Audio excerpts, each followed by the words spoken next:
think if Canelo was using the jab effectively, hard, the guy wouldn't have been able to come in because the guy was coming in because he wasn't worried about Canelo's jab. So he got more aggressive and he got brave. If you're not jabbing, he has no defense. If he's not going to jab, the guy's going to walk right in on him like he did. Next fight, use your jab, different fight. Well, he was really basic, you know. I think it's the wrong move, but he couldn't handle a 154-pounder the way that he was handling everybody else before. And Madrimov is not Canelo. Canelo's been used to fighting all the bigger guys and has done very well with the bigger guys. You go back in the 60s? Yeah, well, listen, Canelo is big. And shout out to Crawford stepping up. But does Crawford have to be worried about more things than just boxing? Mike Tyson praised Canelo Alvarez, highlighting his sharp techniques, power, and ability to break down opponents. Tyson warned that Terence Crawford is stepping into dangerous territory against a fighter with Canelo's precision and knockout ability. He even predicted that Canelo could stop Crawford, insisting that Alvarez's skill set operates on another level. Plan's going to outbox Canelo Alvarez, Mike. No, he's going to get so f***ed up. He's a friend of ours, so I hope he... Look how pretty he's your friend. You're going to his funeral. Pretty, he's white, he can box, he's slick. He look like some Floyd Mayweather shit. Look at it. Slick. Wait till that mother start hitting that body.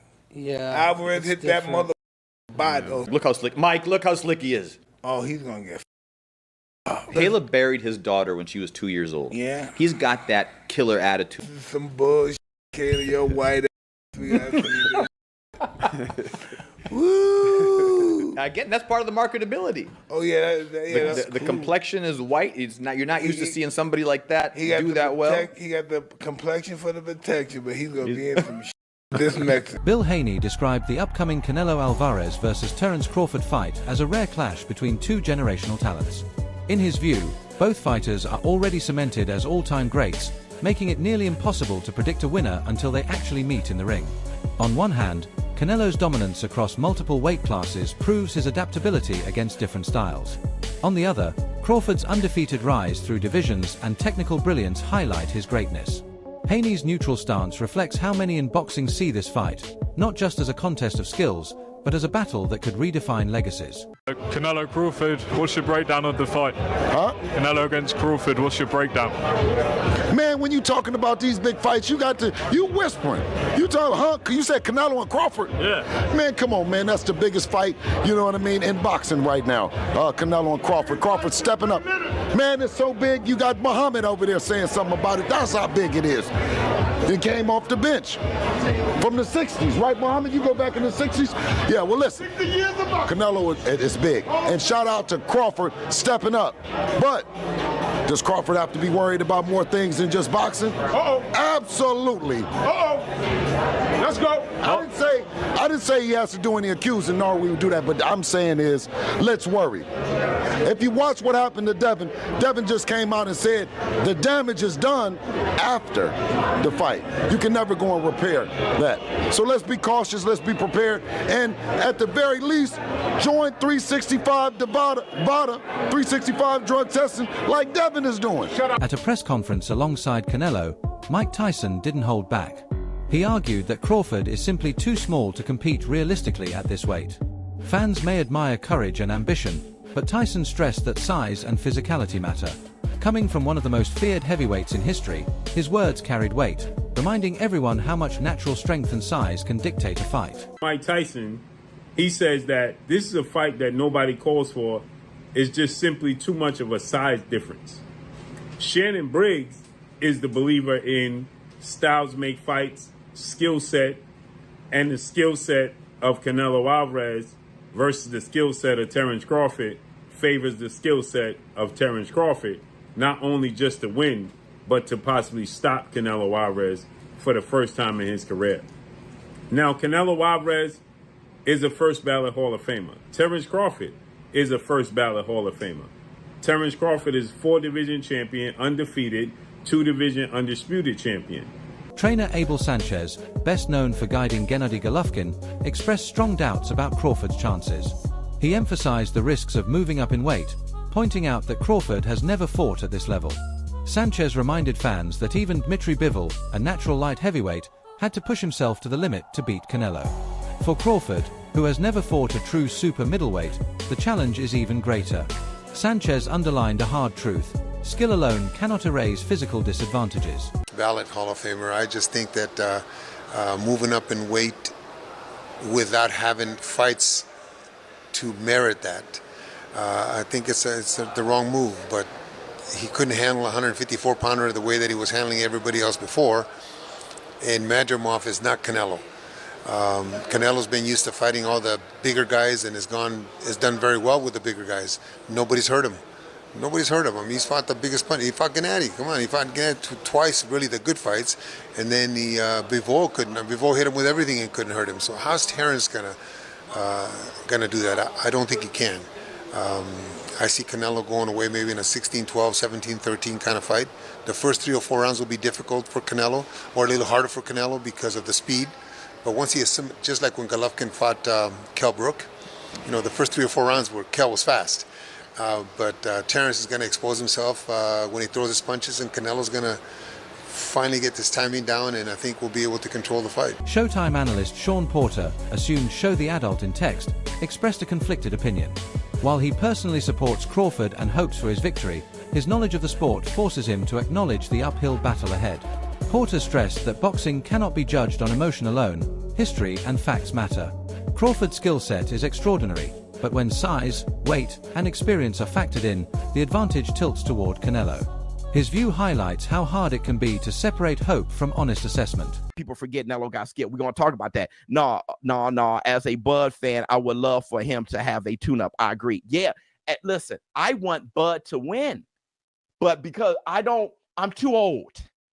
We're talking about age. I'm too old to think something's going to happen because I really, really want it. I've been living on this earth for too long to start believing that shit. I felt that way at 9 years old. But shit don't happen because I just really, really want it. I can't say it. Let me see. You got to play the Damon Wayans smart clip. Yeah, you're right. Yes. Let me see. Do people really believe Bud is going to stop or knock out Canelo? Yes, they do. Name the last boxer to do that. They believe it, brother. Coach Dion Elam confidently predicted that Canelo Alvarez will win. He pointed to Canelo's long history of sparring and fighting naturally bigger men, absorbing their power and continuing forward. Elam argued that Crawford, despite his brilliance, has never been tested in such a way. He explained that durability and experience against size are just as important as skill. By emphasizing Canelo's proven toughness against larger fighters, Elam made the case that Crawford is stepping into unfamiliar territory. How do you see it ending? Canelo is still one of my favorite active fighters. A lot of people are going to judge and say things about his last fight. I understand he didn't cut the ring, all these different things. I think everything will be the intensity. Everything is going to pick up because it's being Crawford. And I think Crawford. I know he's definitely not going to box like that, dancing around, moving around. He's going to move his feet. I think Canelo wins the fight. I think the weight does play a factor by him coming up, putting on all that weight. Canelo's been up there. He's been in the ring with serious punchers before and been hit clean by those guys, clean on the chin, didn't budge, didn't break. I don't see Crawford having that type of punching power like was it Bivol, Triple G, guys like that. So I think that for me, I think if Canelo Crawford has to box and not care to want a crowd please. He has to stick and move. If he sits there too long with Canelo, I think Canelo, his defense is great. He'll be able to withstand it and take him in deep waters and win the fight. Besides being a boxing coach, you're an expert in strength and conditioning. Yes, sir. Crawford never fought more than 154. Mm-hmm. Do you think bulking up, obviously he's bulking up, we're seeing the picture, he's moving up from 147, 54, 60, 68. He's going to gain 15, 20, 30 pounds. For sure. Will that slow him down by around 5, 6, 7? The heart, the muscle, the oxygen you take. I mean, if your body's not used to fighting it at that size, it doesn't not make a difference. It depends on what type of strength and conditioning you're doing too, though. So when you do explosive stuff and things like that, plyometrics is different. But he has to bulk up, so he has to lift a little bit of weight. I'm pretty sure he has people with the knowledge and the proper money that he has to get the right people to do the right things. But I still think that putting on that much muscle mass is going to be effective when it comes to, like you said, the oxygen to the blood. So he could gas out halfway through, or maybe stay at the lower weight class. Don't bulk up and just be yourself. Yeah, true. But I think because this fight is at what, 68? But Canelo's not gonna be 168 on fight night. Hell no, he's gonna be almost like 180 something, probably almost 90 something. So that's gonna be a difference. That's almost like when Canelo fought Belanga. He was like, what? He had to be like damn near 200 pounds. Respected trainer Robert Garcia raised concerns about how Crawford's weight gain could backfire. He explained that adding too much bulk too quickly can strip a fighter of natural gifts like speed and sharpness. For Crawford, whose timing and reflexes are key weapons, this could be costly. Garcia also dismissed comparisons to Floyd Mayweather, noting that Mayweather always moved up carefully within his limits, never recklessly. In his view, Crawford may lose some of his best advantages by pushing into a division where Canelo naturally thrives. Look, with Crawford, I think gaining too much weight and too much muscle might affect them. If they're thinking of surviving and being able to take a punch and being able to go rounds, then they're trying to maybe go the distance and they'll be happy with that. But I think Crawford's natural talent, Mayweather had it. You know, you guys were just mentioning right now that Mayweather never needed to gain weight and never needed to be heavy to be able to beat those bigger guys. I think Crawford's skills, we give Crawford a chance because we know how good he is, how, you know, his skills, his speed, his combinations. But if he's gaining so much weight, he might not be able to do those. He might not be able to have those same skills when it comes to his speed, his footwork, because of the weight. So we'll see. You know, I just hope he's not just training and getting big to survive and go the distance, because maybe that's a win for him. Maybe he's thinking, if I go the distance with him, that's a big win for me. So, you know, I just hope not. I expect Crawford to actually pull up some runs and maybe even pull up the fight. But if he's too heavy, too big, he's gonna get hit, and he's gonna have to exchange punches, and that's where the danger comes in. Some observers fear that Canelo versus Crawford could repeat the disappointment of Mayweather versus Pacquiao. That long-awaited super fight fell flat, with both men fighting cautiously, leaving fans frustrated. The same risk exists here. Crawford may hesitate against the bigger man, while Canelo may play it safe to avoid counters. If both fighters choose caution, the spectacle may not match the hype, something boxing cannot afford in another mega event. Right now, boxing is hanging on a thread. If Canelo Alvarez and Terence Bud Crawford pulls a Manny Pacquiao versus Floyd Mayweather, there's no turning back. In this side of the pond, boxing is dead. Look, a lot of things is going to Saudi Arabia. David Benavidez, one of the phenoms in the sport of boxing, going to be performing in Saudi Arabia. Devin Haney going to be performing in Saudi Arabia. Just put this. Jerome Boots Ennis versus Virgil Ortiz, if it would have came to fruition, was going to happen in Saudi Arabia. Boots Ennis, and Tio could have happened in Saudi Arabia. Devin Haney versus Ryan Garcia was going to happen in Saudi Arabia. So a lot of these big fight that it was planned was not going to be here. It's not going to be here. So for networks to trust the sport of boxing once again, this fight between Canelo Alvarez versus Terence Bud Crawford, whoever you pick, whoever you support, is more than just wins and losses. Doesn't matter. The fight has to win. Doesn't matter if Canelo Alvarez, doesn't matter if Terence Bud Crawford win, lose. The fight has to win. Just like when it was Hagler versus Hearns on a Monday, prime time. Prime time. That was a fight on a Monday, prime time, free TV. They put up a wonderful performance to this day. People still remember, and it was only 3 rounds. Canelo Alvarez and Terence Bud Crawford, they better show out and entertain. Because if they lay an egg, boxing is dead. Former champion Chris Algieri added perspective from his own experience. He explained that gaining size changes everything. Movement slows, timing suffers, and added weight doesn't always translate to more power. While Crawford's skill is world-class, Algieri warned that the later rounds could expose stamina issues as the new weight drags him down. Crawford is Terence Crawford. But John Ruiz is not Canelo Alvarez. So that's another aspect of that comparison. And yes, exactly what the champ said, exactly what Abel Sanchez said, you're going to put on weight. You're going to be a different fighter.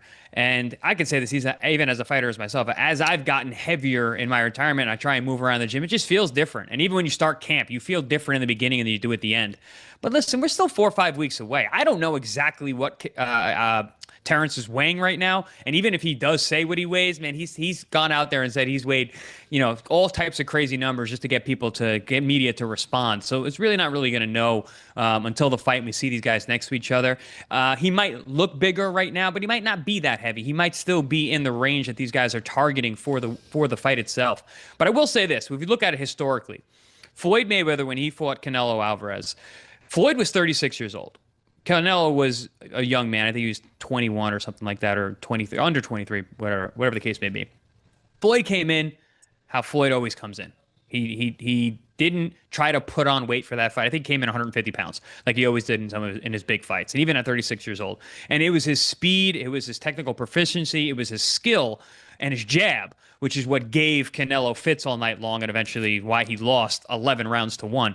So I don't know that Crawford really needs to be packing on this muscle. And I have actually argued in my own head. I'm like, yeah, but he's older. He's not Floyd. Floyd was 36 when they fought. Fred Jenkins Jr. dismissed height as a major factor, since both men are similar there. Instead, he focused on weight. Canelo carries his size naturally, while Crawford is forcing his body to adjust. This adjustment could hurt stamina and movement in ways that aren't obvious on paper.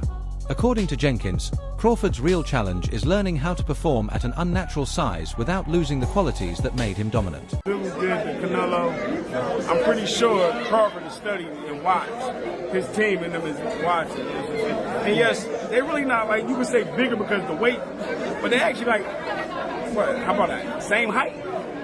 I think Crawford might be a little taller. Yeah, but see, Canelo might be wider in mass, but you got to also add the fact that, Crawford was a wrestler. People keep forgetting that part of it. He's naturally a strong, physical guy, so I like that. I'm going to just watch it as just like a fan because it could go either way. Crawford could outbox him, Canelo catch him, but I like that. I'm going to just watch it as a fan, just to study it, that's all. Trainer Robert Oster stepped in to defend Crawford from speculation about his weight gain. Some critics hinted at performance enhancers, but Oster dismissed those claims, crediting Crawford's elite discipline, nutrition, and conditioning. He reminded fans that Crawford has always been known for his work ethic, not shortcuts. For Oster, Crawford's transformation is proof of commitment, not controversy. Crawford, son. Okay. PEDs. Been hearing a lot about Terrence Crawford and Victor Conte as of late. And, I've seen that, yeah. Little people are making accusations. People are insinuating that Crawford is indeed doping, and based off of his recent size, and they're not used to Terrence Crawford looking this big. And give me some insight into that. Give me some insight into fighters walk around weight, PEDs, and criticism of the guy that hasn't tested positive versus the guy in the same fight that's tested positive and team has tested positive. Right. First, I don't think Crawford's taking anything. I don't think he is. I think just the size difference in what he walks around to what he's been looking lately, that is that's just something that possibly, that's how he walks around. Now, Crawford's physique, he's the type of guy that if he becomes heavy, it shows in his face, it shows in the obliques, but he still got abs, he still got definition in his chest. You know what I mean? So he could just possibly just look like that. Now, mind you, there's still a decent amount of time. We're still talking about 4 weeks. So I'm curious to see how either wherever he is, the cut goes, or however low he goes, how it gets constructed on the way up. That's it for today's video. Stay tuned for more updates and analysis.